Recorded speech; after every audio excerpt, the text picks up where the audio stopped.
In this training module, you'll learn how to read and react to semaphore signaling that you will see on this line. The signal you see in front of you is called a semaphore signal. These indicate the current signal aspect based on their position and color. When a red signal arm is horizontal, referred to as being on, it is showing a restrictive aspect and you should stop. Once stopped, you can contact the signaler to request permission to proceed. When a red signal arm is at a 45-degree angle, either up or down, it is referred to as being off and may be passed. A yellow signal arm is a distant signal. These give you an advanced warning about upcoming signals. When you see a horizontal or on distant signal, you should slow down as one or more upcoming signals will be displaying a restrictive aspect and you should prepare to stop. It may not be the next signal showing a restrictive aspect, so proceed carefully. When a yellow or distant signal is at an angle, either up or down, it is also referred to as being off and indicates signals up ahead are also showing clear to proceed. The signal in front of you is showing a restricted aspect. Wait for it to clear before proceeding.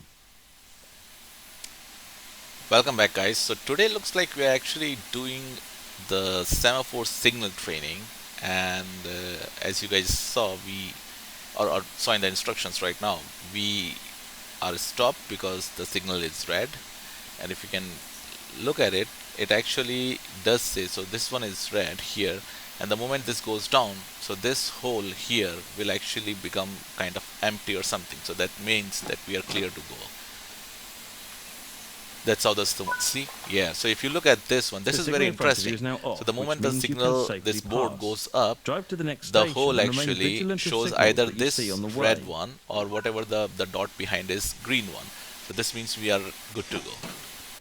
So let's get started. What do we have? Okay, so reversal to 75%. And ejector, oh, sorry. Small ejector to fully open. And let's release the brakes.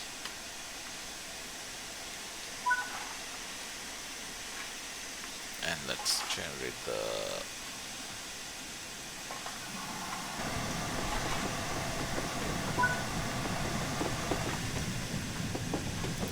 start the regulator to 25%.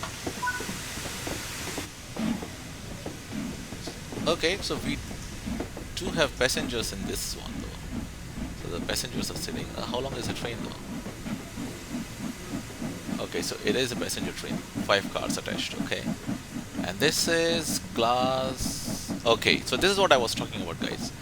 You see how these two axles are there? If I'm not wrong, I read it somewhere actually that these two axles are the ones that guide your locomotive's like direction, basically. Direction in the sense not the front and not the forward or the backward, but more like when you track, when the track changes actually.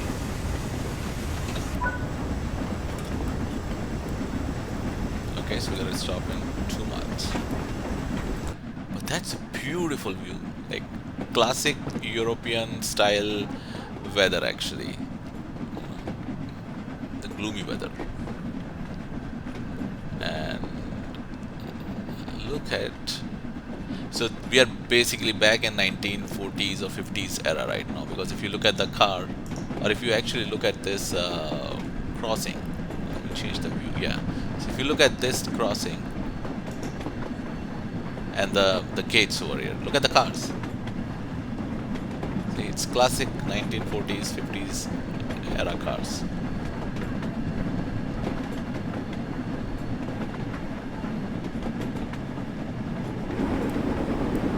Love it. In fact, not just that, like look at the outside view as well.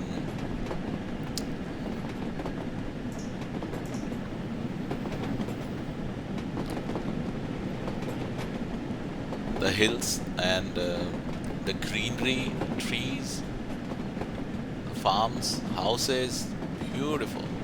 Very nice done. I wonder how far these locomotives or these trains were used to driven, like in a single like storage tank fill for those coal. So I'm assuming like the amount of coal is stored in the storage tank here would have been sufficient enough for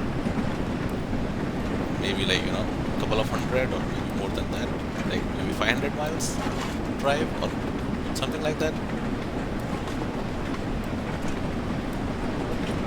Again, I'm not an expert in trains, so I just love the game.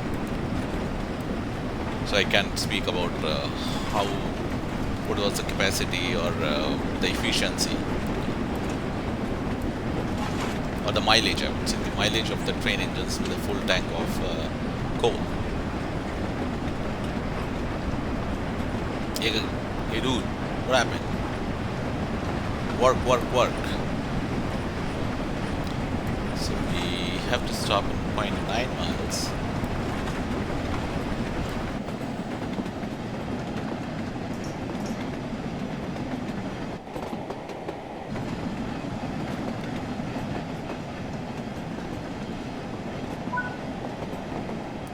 The next signal is on, showing a restricted aspect. Stop in front of it and wait for permission to pass. If you pass a red signal when it is on, the session will end. This is called signal passed at danger, or SPAD, and in reality could end a driver's career. Okay, let's slow down a bit.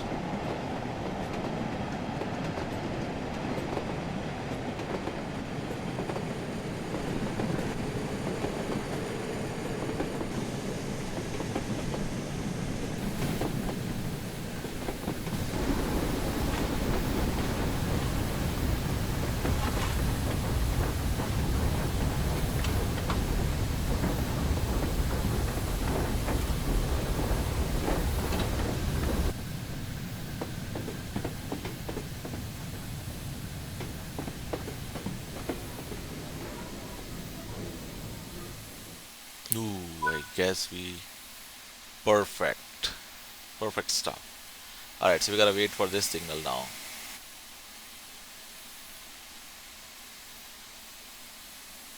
So here's the interesting thing. You see that?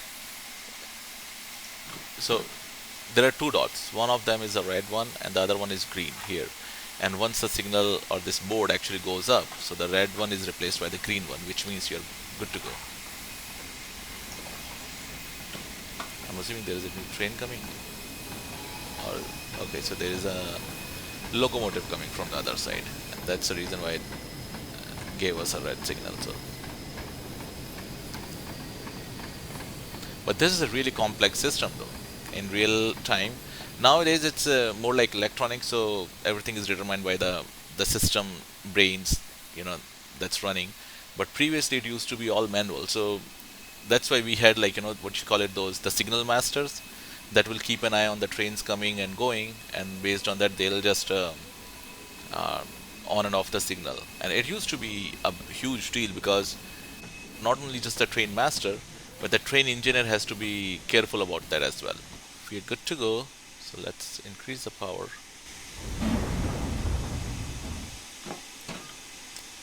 Okay, so what you need now?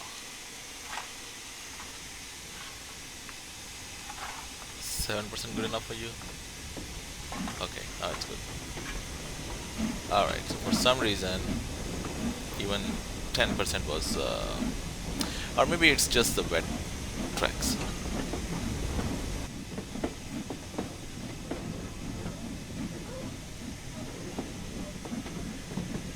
So we need to stop at the location.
Okay, so we're gonna stop at this platform. Alright. Train coming.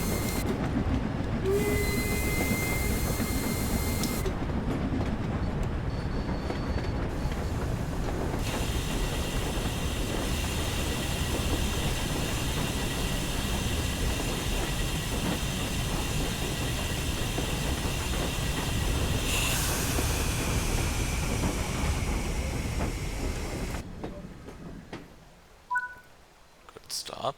That concludes this training module. Alright. Looks like that's it for this scenario. Alright guys, thank you for watching this video. I hope you liked it. Click on the like button if you like the video, and don't forget to subscribe to my channel.